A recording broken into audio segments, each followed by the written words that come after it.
គឺជាសង្ឃហើយក៏ជាហោរាផងដែរគឺឲ្យមកដើម្បីនាំព្រះបន្ទូលព្រះអង្គសម្រាប់សាសអ៊ីស្រាអែលបាទសាសយូដាជារាជប្រពងព្រះអង្គទោះបីជាពួកគេទាំងអស់គ្នាត្រូវនិរទេសចោលក៏ទៅប្រទេសដតីសាសដតីក៏ប៉ុន្តែព្រះមិនបានបោះបង់ចោលគេទាំងស្រុងទេនេះគឺបង្ហាញអំពីព្រះគុណអំពីព្រះតីមេត្តាករុណាដែលព្រះមានចំពោះរាជរបស់ព្រះអង្គដែលជារាជក្បាលរឹងនោះទោះបីជាគេរឹងចចេះគេមិនស្ដាប់ព្រះបន្ទូលព្រះអង្គក៏ប៉ុន្តែព្រះគុណរបស់ព្រះអង្គនៅតែស្ថិតនៅជាមួយនឹងគេគឺព្រះនេតផងព្រះអង្គមិនបានដកចេញអំពីសាសដែលព្រះអង្គបានជ្រើសរើសហើយជាសាសមួយដែលព្រះអង្គបានហៅមកនឹងតាំងសញ្ញាជាមួយនឹងសាសនោះឡើយហើយនេះគឺជាសេចក្តីអំណរមួយសម្រាប់យើងដែលជាគ្រីស្ទានគ្រប់គ្នាដែលព្រះ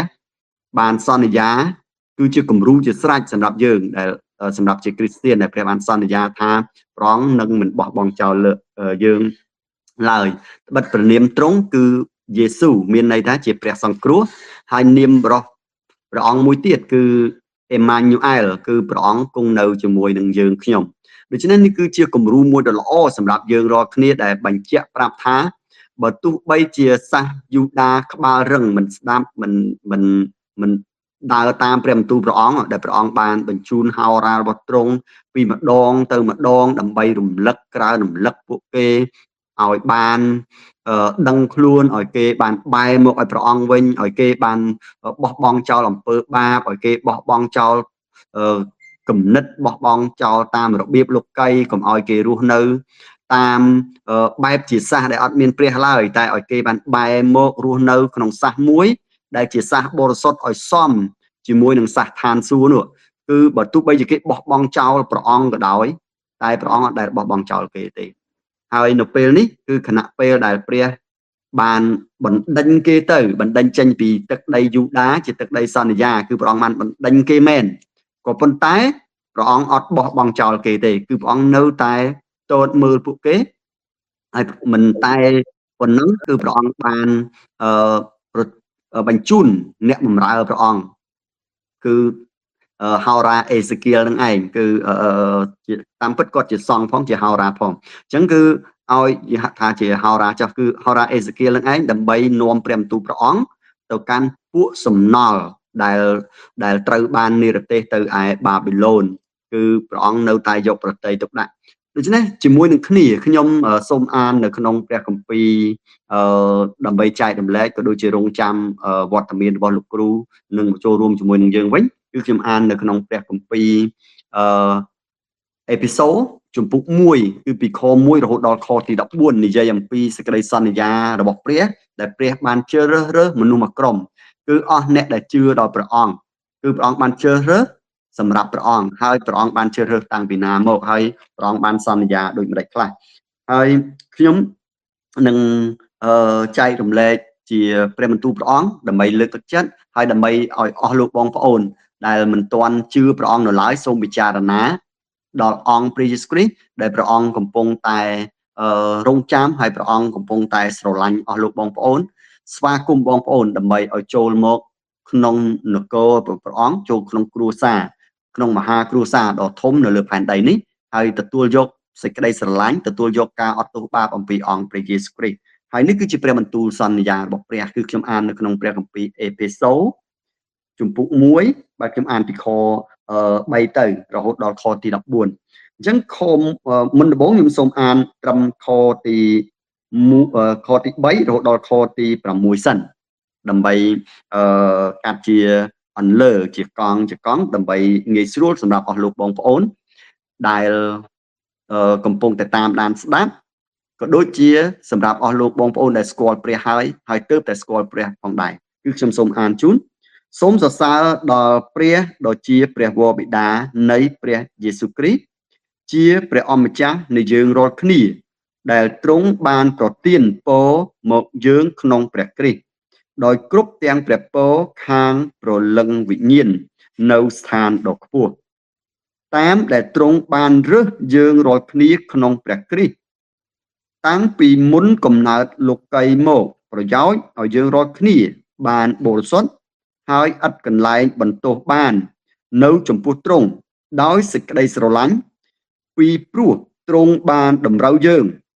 រាល់គ្នាទុកជាមុនសម្រាប់ឲ្យបានទទួលយើងជាកូនចិញ្ចឹម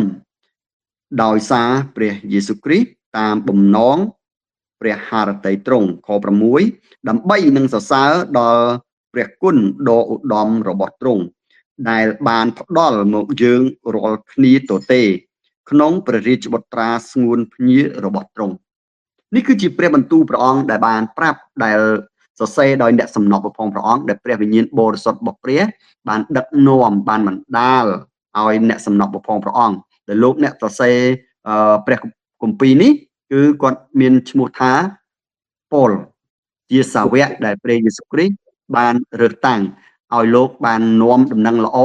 ឲ្យលោកបានសរសេរព្រះបន្ទូលព្រះអង្គដើម្បីលើកទឹកចិត្តដល់ពួកជំនុំរបស់ព្រះដែលទទួលបានសេចក្តីសង្គ្រោះហើយនៅក្នុងខ3គឺ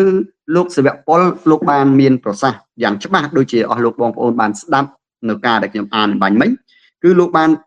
ពោលថាសរសើរដំកើងដល់ព្រះវរបិតាដល់ព្រះវរបិតានៅពេលដែលនិយាយអំពីព្រះវរបិតាគឺជាបង្ហាញអំពីភាពកក់ក្ដៅរវាងអ្នកដែលជឿហើយនឹងព្រះគឺអ្នកដែលជឿហើយនឹងព្រះតើកក់ក្ដៅយ៉ាងម៉េចអស់លោកបងប្អូនកន្លែងនេះគឺនៅក្នុងគ្រីស្ទាននៅក្នុងជំនឿដែលជឿលើព្រះយេស៊ូវគ្រីស្ទគឺយើងមានព្រះហើយយើងគោរពកោតខ្លាចដល់ព្រះយើងគោរពដោយកោតខ្លាចរបស់ទៅដល់ព្រះអង្គក៏ប៉ុន្តែក្នុងន័យគោរពកោតខ្លាចនេះគឺគ្រីស្ទានមិនមែនខ្លាចដូចជាយើងខ្លាចស្លាប់ឬក៏ខ្លាចដោយសារតែឫទ្ធា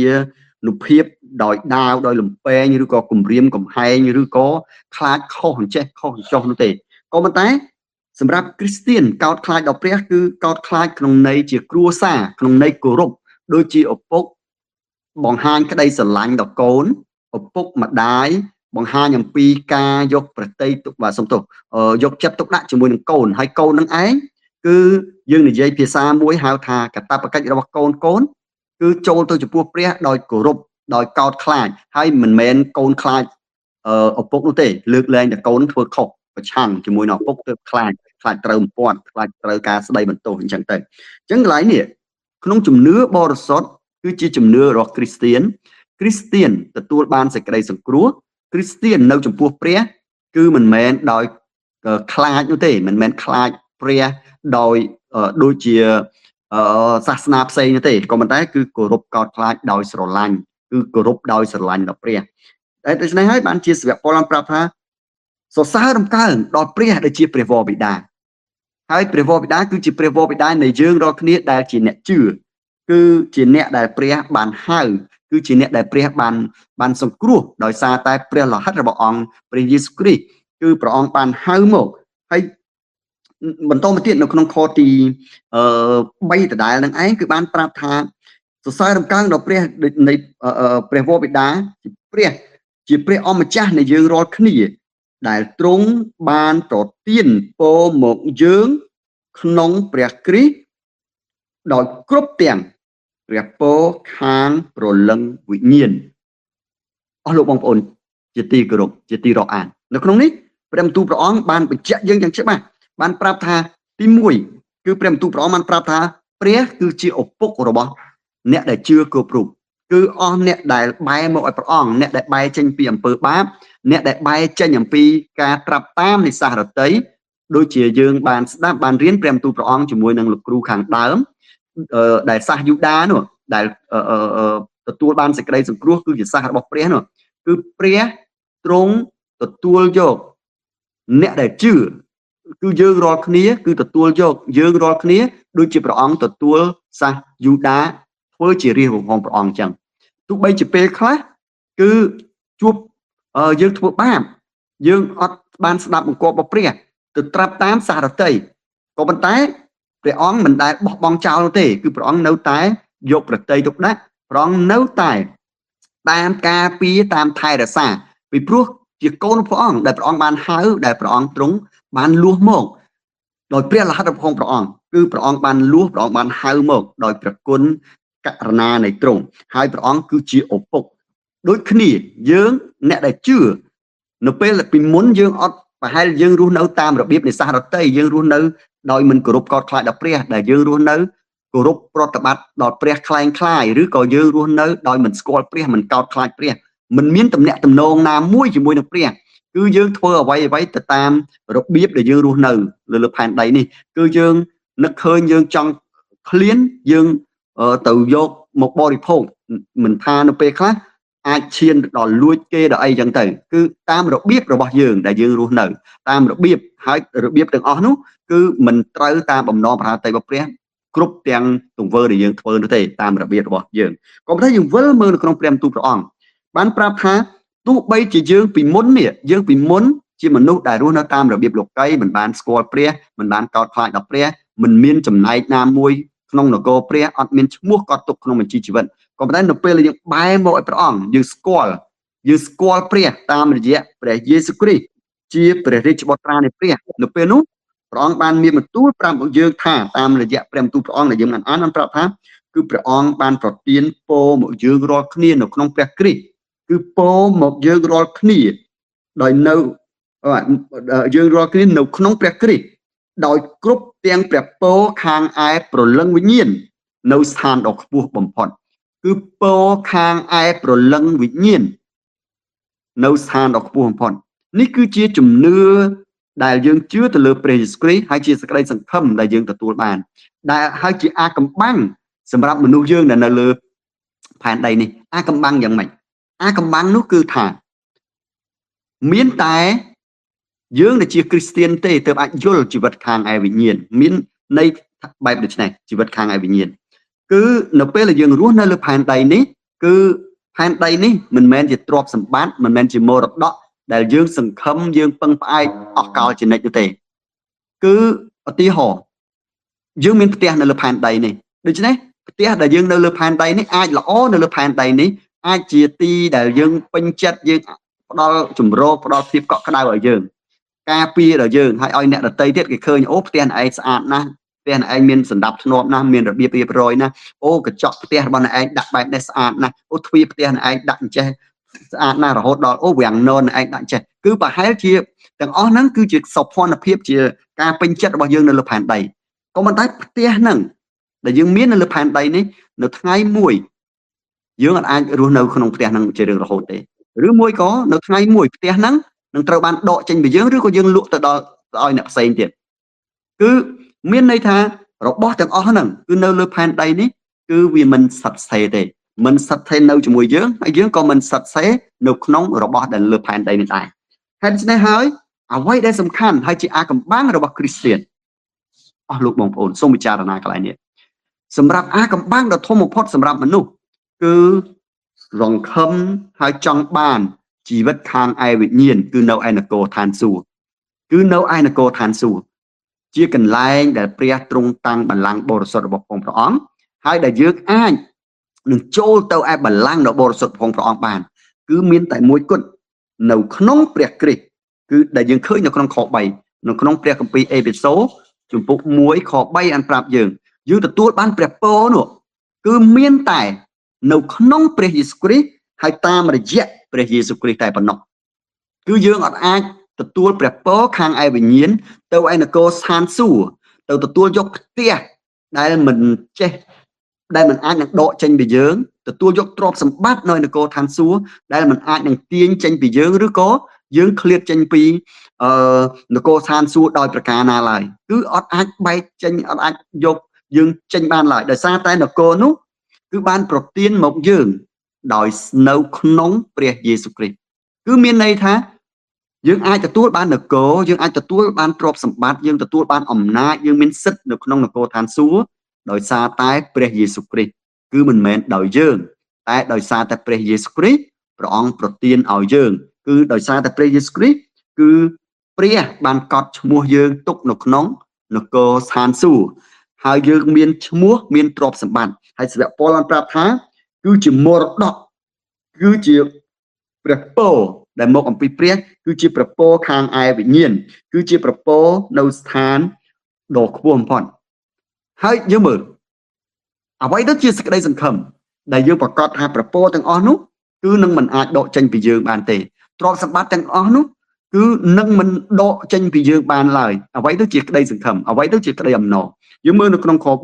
4នេះគឺជាសេចក្តីសង្ឃឹមគឺជាការធានាអះអាងយ៉ាងច្បាស់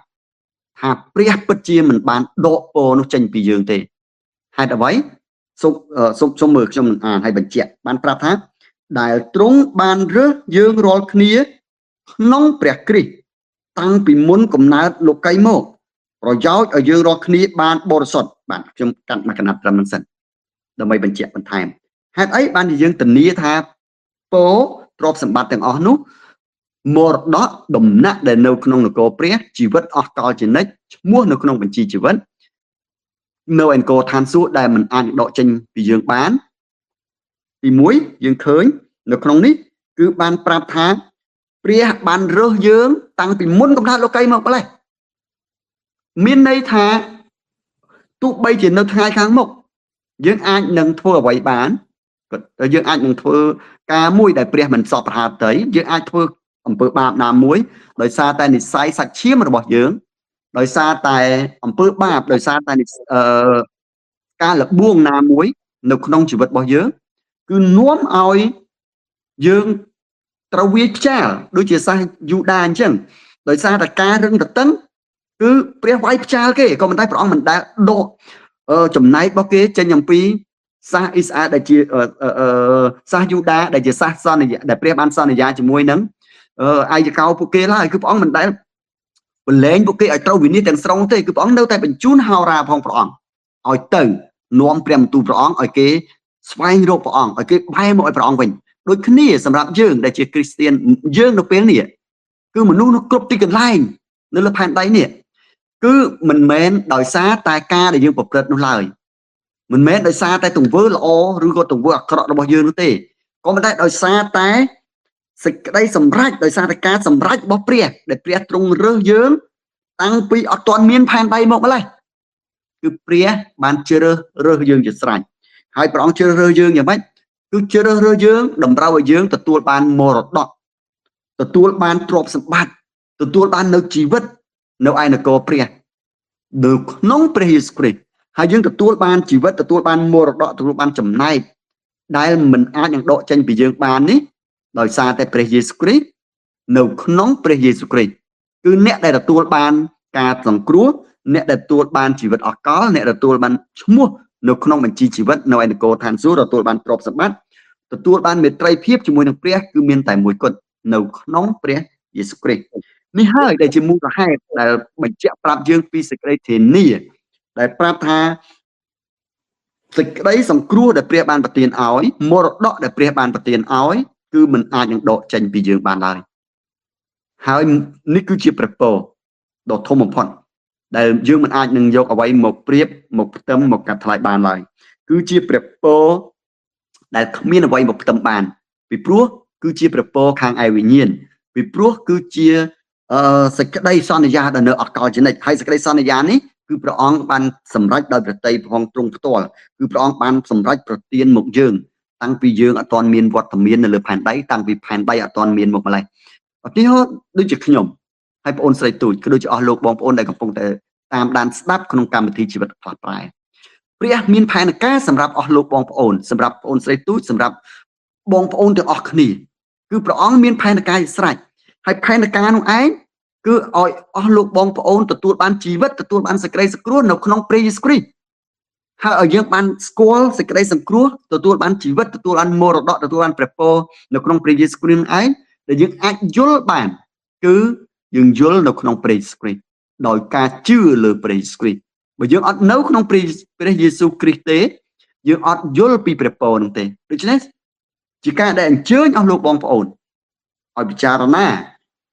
ហើយបែរមកឯអង្គព្រះយេស៊ូវគ្រីស្ទដើម្បីទទួលបានគ្រប់ទាំងព្រះពរខាងឯព្រលឹងវិញ្ញាណដែលព្រះបានតម្រូវជាស្រេចហើយព្រះពរនោះគឺអាចទទួលបានតែនៅក្នុងព្រះយេស៊ូវគ្រីស្ទជាព្រះអង្គសង្គ្រោះតែមួយអង្គគត់នៅក្នុងខទី4បន្តដែលសាវកពលបានប្រាប់ថាដែលព្រះតាំងបានហៅយើងរាល់គ្នាតាំងពីព្រះជ្រើសរើសព្រះហៅយើងរាល់គ្នាតាំងពីមុនកំណើតលោកីមកម្លេះគឺមិនមែនយើងកើតហើយបានព្រះហៅនោះទេគឺមានន័យថា ព្រះបានជ្រើសរើសយើងព្រះបានហៅយើងតាំងពីអត់ទាន់មានផែនដីតាំងពីអត់ទាន់មានអ្វីៗទាំងអស់តែព្រះមានយើងនៅក្នុងព្រះតីផងព្រះអង្គហៅស្រេចព្រះអង្គហៅយើងតាមឈ្មោះដែលយើងកំពុងតែមានសប្តាហ៍គឺព្រះអង្គបានហៅចំឈ្មោះយើងជាស្រេចតាំងពីយើងអត់ទាន់កើតម្កម្លេះសូមឲ្យយើងបន្តនៅក្នុងព្រះបន្ទូលព្រះអង្គបានប្រាប់ថាប្រយោជន៍ឲ្យយើងរាល់គ្នាបានបរិសុទ្ធគឺព្រះអង្គបានហៅយើងតាំងពីមុនកំណើតផែនដីមកម្លេះហៅយ៉ាងម៉េចហៅឲ្យលឺដំណឹងល្អហើយឲ្យយើងទទួលដំណឹងល្អហើយទទួលដំណឹងល្អនោះមានន័យថាទទួលព្រះយេស៊ូវគ្រីស្ទហើយនៅពេលដែលទទួលព្រះយេស៊ូវគ្រីស្ទគឺយើងទទួលបានគ្រប់ទាំងព្រះពរខាងឯវិញ្ញាណទទួលមរតកនៅឯក្នុងនគរព្រះនៅក្នុងហើយតាមរយៈព្រះយេស៊ូវគ្រីស្ទហើយនៅក្នុងនេះបានប្រាប់ថាហេតុអីបានព្រះបានហៅយើងហេតុអីបានព្រះសពប្រហាតីឲ្យយើងទទួលបានព្រះពរទទួលបានចំណែកទាំងអស់ហ្នឹងគឺព្រះអង្គបានធ្វើជាដំណាក់កាលគឺជំហានមួយដែលព្រះអង្គទ្រង់បានធ្វើគឺព្រះអង្គបានជ្រើសរើសយើងដោយចំណាំរបស់យើងហើយព្រះអង្គបានប្រាប់ថាដើម្បីញែកយើងធ្វើឲ្យយើងរាល់គ្នាបានបរិសុទ្ធអស់លោកបងប្អូននៅពេលដែលមនុស្សយើងបើសិនជាយើងសួរបាទបើសិនជាយើងសួរមនុស្សគ្រប់គ្នាទោះបីជាគាត់អត់ដឹងគាត់មើលមិនឃើញគាត់អត់ដឹងថាឋាននរកឬក៏ឋានសួគ៌ល្អឬអាក្រក់ប៉ុណ្ណាក៏ដោយក៏ប៉ុន្តែខ្ញុំជឿថាបើអស់លោកបងប្អូនសួរនរណាក៏ដោយសូម្បីតែកូនក្មេងដែលទៅតែនិយាយយើងសួរសំណួរសាមញ្ញយើងសួរថាតើអ្នកចង់បានទៅនគរឋានសួគ៌ឬក៏អ្នកចង់បានជីវិតទៅឯឋាននរកនោះខ្ញុំជឿថាបងប្អូននឹងដឹងចម្លើយនឹងឆ្លើយដឹងយ៉ាងម៉េចឥឡូវឧទាហរណ៍សួរដល់បងប្អូនស្រីទូចដែលជាវិធីករសម្របសម្រួលកម្មវិធីយើងនៅយប់នេះឧទាហរណ៍ថាខ្ញុំសួរបងប្អូនស្រីទូចសួរថាតើចង់បានជីវិតទៅនគរឋានសួគ៌ឬក៏ចង់បានជីវិតទៅឯឋាននរកអញ្ចឹងឧទាហរណ៍តើបងប្អូនស្រីទូចនឹងឆ្លើយយ៉ាងម៉េចចាចង់បានចម្លើយយ៉ាងម៉េចចានគរឋានសួគ៌ហើយលោកគ្រូអត់ទៅចង់បានភ្លើងអីទេចាបាទអរគុណនេះគឺជាចម្លើយមនុស្សគ្រប់គ្នាគឺមិនមែនតែបងអូនស្រីទូចគឺខ្ញុំជឿថាមនុស្សគ្រប់គ្នាសូម្បីតែកូនក្មេងហើយអត់ដឹងថាឋាននរកវាពិបាកប៉ុណ្ណាល្អប៉ុណ្ណាក៏មិនដែរនៅពេលដែលសួរសំណួរនេះភ្លាមបើសិនជាគាត់មិនឆ្លើយឲ្យនៅមុខយើងក៏ក្នុងចិត្តគាត់មានចម្លើយឲ្យស្រាប់ដែរមែនទេមិនចឹងទេបងអូនស្រីទូចបើយើងមិនគាត់មិនឆ្លើយចំពោះមុខយើងក៏មិនដែរក្នុងចិត្តគាត់គឺប្រាប់ចម្លើយឲ្យស្រេចគឺវាយឲ្យងាប់ក៏គាត់ចិត្តគាត់មិនប្រាប់ថាចង់ទៅឋាននរកដែរគឺមនុស្សគ្រប់គ្នាគឺ 100% គឺប្រកាសចម្លើយសម្រាប់ខ្លួនឯងគឺទោះបីអត់ស្គាល់ឋាននរកជាអ្វីក៏ដោយតែចម្លើយនឹងឆ្លើយប្រាប់ខ្លួនឯងហើយនឹងប្រាប់អ្នកដទៃគឺ 100% គឺចង់ទៅឋានសួគ៌អត់ចង់ទៅទេឋាននរកទោះបីជាមិនដឹងច្បាស់ថាឋាននរកនឹងជាអ្វីក៏ដោយហើយនេះគឺជាចម្លើយដើម្បីទៅនគរឋានសួគ៌បានព្រះបន្ទូលព្រះអង្គបានប្រាប់ថាម៉េចឲ្យយើងបានបរិសុទ្ធជាមុនសិនឲ្យយើងបានបរិសុទ្ធជាមុនសិនឲ្យបរិសុទ្ធជាមុនសិននេះគឺជាព្រះបន្ទូលព្រះអង្គដែលព្រះអង្គបានប្រាប់យើងយ៉ាងច្បាស់គឺព្រះអង្គបានហៅយើងរាល់គ្នាតាំងពីមុនកំណើតលោកីយមកម្លេះតាំងពីយើងអត់ទាន់មានកំណើតនៅក្នុងផ្ទៃម្ដាយមកម្លេះតាំងពីយើងអត់ទាន់មានវត្តមានមកលើផែនដីចេញមកឃើញបន្លឺថ្ងៃតាំងពីយើងអត់ទាន់មានវត្តមាននៅលើផែនដីអាចដើរអាចនិយាយអាចស្ដាប់ឮអាចអីមកម្លេះគឺយើងតាំងពីយើងអត់ទាន់មានមកម្លេះគឺព្រះបានហៅយើងស្រេចហើយហៅយ៉ាងម៉េចហៅឲ្យយើងឮដំណឹងល្អឲ្យឮពីព្រះនាមព្រះយេស៊ូវគ្រីស្ទហើយឲ្យយើងទទួលព្រះយេស៊ូវគ្រីស្ទឲ្យយើងនៅក្នុងព្រះយេស៊ូវគ្រីស្ទប្រយោជន៍ឲ្យយើងរាល់គ្នាបានបរិសុទ្ធបើអត់បរិសុទ្ធទេបាទទូវាចិត្តយើងប្រាប់ថាខ្ញុំចង់ទៅឋានសួគ៌ចម្លើយដែលយើង 100% ថាចង់ទៅនគរឋានសួគ៌នោះតែកុំភ្លេចនគរឋានសួគ៌ស្វាគមន៍តែអ្នកដែលបរិសុទ្ធតែប៉ុណ្ណោះអ្នកដែលមានជីវិតខាងឯវិញ្ញាណបរិសុទ្ធគឺព្រះគម្ពីរបានប្រាប់ថាគឺទទួលបានគ្រប់ទាំងព្រះពរខាងឯព្រលឹងវិញ្ញាណហើយមានតែអ្នកដែលទទួលបានព្រះពរខាងឯព្រលឹងវិញ្ញាណគឺជាអ្នកដែលមានវិញ្ញាណបរិសុទ្ធហើយមានតែអ្នកដែលមានវិញ្ញាណបរិសុទ្ធទេទើបអាចមានតំណែងតំណងជាមួយនឹងព្រះបានដូច្នេះតើធ្វើដូចម្ដេចដើម្បីឲ្យមនុស្សបានបរិសុទ្ធទៅកើតសួរថាមនុស្សណាម្នាក់នៅលើផែនដីនេះអត់ធ្វើបានយើងនិយាយសាមញ្ញ តើមនុស្សណាម្នាក់ដែលមិនដែលខឹងគេគឺគ្រប់គ្នាសិតខឹងមែនទេហើយតើនរណាម្នាក់នៅលើផែនដីដែលមិនចេះលួចគេដែលមិនចេះកុហកអត់សោះកើតមកយើងមនុស្សយើងមិនដែលនឹងរៀនកូនមិនដែលរៀនក្មួយកូនក្មេងឲ្យចេះកុហកឲ្យចេះលួចទេមែនទេក៏មិនដែរគាត់ចេះដោយស្វ័យប្រវត្តិហេតុអីដោយសារតែគ្រប់គ្នាកើតមកក្នុងនិស័យបាបហើយអានិស័យបាបនឹងឯងគឺបង្កើតផលផ្លែនៃបាបសពបែបយ៉ាងយើងអាចនិយាយថាជាអំពើអសិលធម៌ជាអំពើប៉ោឡោអាវ៉ាសែលក្ខគឺសុទ្ធតែការទាំងអស់ហ្នឹងដែលហៅថាជាកិច្ចការខាងឯសាច់ឈាម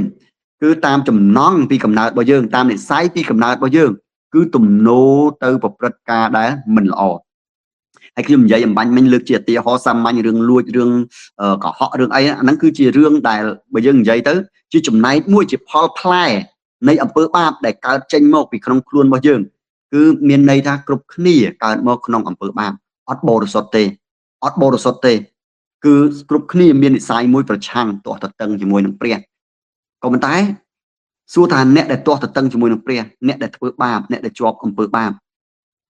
តើមានផ្លូវណាមួយដែលអាចទៅឯព្រះបានដែលព្រះអង្គស្វាគមន៍ព្រះអង្គសពប្រហាតីចង់ឲ្យមនុស្សគ្រប់គ្នាទទួលបានសេចក្តីសង្គ្រោះព្រះអង្គបើកព្រះតីបើកព្រះហស្ថផងព្រះអង្គលាតព្រះហស្ថផងព្រះអង្គរងចាំឲ្យស្វាគមន៍បងប្អូនអស់លោកអ្នកបងប្អូនហើយនឹងខ្ញុំឲ្យបានមានទំនាក់ទំនងជាមួយព្រះអង្គដើម្បីឲ្យទទួលបាននៅជីវិតដែលបរិសុទ្ធទទួលបាននៅជីវិតខាងឯវិញ្ញាណគឺជាជីវិតដែលមានទំនាក់ទំនងជាមួយនឹងព្រះដែលមានព្រះដែលជាព្រះវរបិតានៃយើងរាល់គ្នាដែលព្រះគម្ពីរបានប្រាប់តែយើងគឺជាគ្រីស្ទានយើងខុសអំពីសាសនារតីពីព្រោះយើងមានព្រះដែលជាឪពុកគឺយើងមានព្រះជាឪពុកគឺយើងកោតខ្លាចដល់ព្រះអង្គក្នុងទៅកាន់ព្រះយើងកោតខ្លាចដល់ព្រះអង្គក្នុងនាមព្រះអង្គគឺជាឪពុករបស់យើងដែលព្រះអង្គយកប្រតិទុកដាក់ជាមួយយើងព្រះអង្គការពារយើងព្រះអង្គថែរក្សាយើងហើយព្រះអង្គតែងតែតរំពៃយើងគ្រប់ពេលវេលានេះគឺជាឪពុករបស់យើងនេះគឺជាព្រះរបស់យើងដែលយើងកំពុងតែជឿតែសម្រាប់អស់លោកបងប្អូនដែលមិនទាន់សម្រេចចិត្តទទួលជឿអង្គព្រះយេស៊ូវគ្រីស្ទនៅឡើយដែលអត់ទាន់មានព្រះយេស៊ូវគ្រីស្ទគង់នៅលើបល្ល័ង្កចិត្តរបស់លោកបងប្អូននៅឡើយដែលអត់ទាន់មានអង្គព្រះយេស៊ូវគ្រីស្ទធ្វើជាព្រះសង្គ្រោះរបស់អស់លោកបងប្អូននៅឡើយបងប្អូនប្រកាស 100% គឺបងប្អូនអត់មានទំនាក់ទំនងមួយព្រះប្រកាស 100% គឺបងប្អូនអត់ទាន់មានទំនុកចិត្តអត់មានសេចក្តីធានាអះអាងជីវិតខាងឯវិញ្ញាណបងប្អូនអត់ទាន់មានការធានាអះអាងជីវិតជាមួយនឹងព្រះក្នុងការដែលប្រកបតាក់ទងជាមួយនឹងព្រះដ៏មានប្រជញ្ញគង់នៅគឺយើងអត់មានការអស់លោកបងប្អូនអត់ទាន់មានការធានាបែបហ្នឹងទេលើកលែងតែអស់លោកបងប្អូនមានទំនាក់ទំនងអង្គព្រះយេស៊ូវគ្រីស្ទជាមុនសិនលើកលែងតែបងប្អូនមានបានផ្សះផ្សាជាមួយនឹងព្រះដោយនៅក្នុងព្រះនាមព្រះយេស៊ូវគ្រីស្ទជាមុនសិនបងប្អូនទទួលការអត់ទោសបាបអំពីព្រះដោយសារតែសេចក្តីជំនឿជឿលើព្រះយេស៊ូវគ្រីស្ទជាមុនសិនបើពុំនោះទេបងប្អូនអត់មានសេចក្តីធានាអត់មានព្រះជាឪពុកអត់មានសេចក្តីធានាពីជីវិតអស់កលជានិច្ចនៅឯនគរព្រះនោះឡើយក៏ប៉ុន្តែនៅថ្ងៃនេះគឺជាថ្ងៃនៃព្រះពរគឺជាថ្ងៃនៃព្រះគុណសម្រាប់អស់លោកបងប្អូនដែលកំពុងតែតាមដានស្ដាប់កម្មវិធីជីវិតផ្លាស់ប្រែគឺបងប្អូនឮពីព្រះបន្ទូលព្រះអង្គឮអំពីព្រះគុណដែលព្រះកំពុងតែផ្សាយទៅកាន់បងប្អូនទាំងអស់គ្នាគឺព្រះស្រឡាញ់អស់លោកបងប្អូនទាំងអស់គ្នាសូមឲ្យលោកបងប្អូនទាំងអស់គ្នាទទួលនៅសេចក្តីស្រឡាញ់អំពីព្រះដោយនៅព្រះនាមព្រះយេស៊ូវគ្រីស្ទដោយការជឿលើព្រះយេស៊ូវគ្រីស្ទហើយខ្ញុំបន្តនៅក្នុងនេះនៅពេលដែលយើងជឿដល់ព្រះយេស៊ូវគ្រីស្ទគឺដោយសារតែព្រះគុណដោយសារតែសេចក្តីស្រឡាញ់ហើយដោយកិច្ចការរបស់ព្រះដែលធ្វើតាមរយៈព្រះយេស៊ូវគ្រីស្ទដែលព្រះអង្គបានសងថ្លៃប្រោសលួសអំពើបាបរបស់អស់លោកបងប្អូនហើយខ្ញុំគឺព្រះអង្គបានអត់ទោសបាបអស់លោកបងប្អូនហើយខ្ញុំដោយនៅព្រះយេស៊ូវគ្រីស្ទគឺព្រះយេស៊ូវគ្រីស្ទទ្រង់បានអត់ទោសបាបឲ្យអស់លោកបងប្អូនហើយនឹងខ្ញុំជាស្រេចដោយសារតែព្រះអង្គបានសុគតនៅលើឈើឆ្កាងសងថ្លៃប្រោសលួសសម្រាប់អំពើបាបរបស់អស់លោកបងប្អូនហើយគឺព្រះយេស៊ូវគ្រីស្ទព្រះអង្គទ្រង់បានសុគតម្ដងជាសម្រេចហើយអស់អ្នកដែលនៅក្នុងអង្គព្រះយេស៊ូវគ្រីស្ទអ្នកនោះនឹងបានរាប់ជាបរិសុទ្ធហើយព្រះអង្គញែកអ្នកនោះគឺញែកអស់អ្នកដែលជឿអ្នកដែលមានព្រះយេស៊ូវគ្រីស្ទ ជាបរិសុទ្ធហើយមានតែអ្នកដែលបរិសុទ្ធទេទើបអាចទទួលបានព្រះពរគ្រប់ទាំងព្រះពរខាងឯព្រលឹងវិញ្ញាណទើបអាចនឹងទទួលបាននៅជីវិតនៅក្នុងនគរព្រះទើបអាចចូលទៅឯនគរឋានសួគ៌បានអញ្ចឹងវិលទៅសំណួរបាញ់មិញដែលខ្ញុំសួរនឹងលើកជាឧទាហរណ៍បាញ់មិញសួរថាតើឋាននរកហើយនឹងឋានសួគ៌តើយើងសម្រេចចិត្តជ្រើសរើសយកមួយណាខ្ញុំជឿ 100% អស់លោកបងប្អូនដែលកំពុងតែស្ដាប់គឺសម្រេចចង់បាននគរឋានសួគ៌អត់ចង់បានជីវិតទៅឯឋាននរកនោះទេតែចង់បានជីវិតទៅឯនគរឋានសួគ៌ហើយដើម្បីទទួលបានជីវិតទៅនគរឋានសួគ៌បានគឺឲ្យមានព្រះគ្រីស្ទគង់នៅក្នុងជីវិតជាមុនសិនហើយសូមអនុញ្ញាតឲ្យព្រះប្រគល់ជីវិតរបស់យើងទៅព្រះដើម្បីឲ្យព្រះអង្គទ្រង់ញែកជីវិតរបស់យើងញែកជីវិតអស់លោកបងប្អូនឲ្យបានបរិសុទ្ធធ្វើបែបដូច្នោះទើបអាចទៅនគរឋានសួគ៌បានពីព្រោះយើងអាចធ្វើល្អយើងអាចសន្សំបុណ្យកុសលដោយលុយដោយកាក់ដោយការដែលជួយអ្នកដទៃរាប់ថាជាសេចក្តីបរិសុទ្ធមកដល់ខ្លួននោះទេយើងមិនអាចនឹងធ្វើ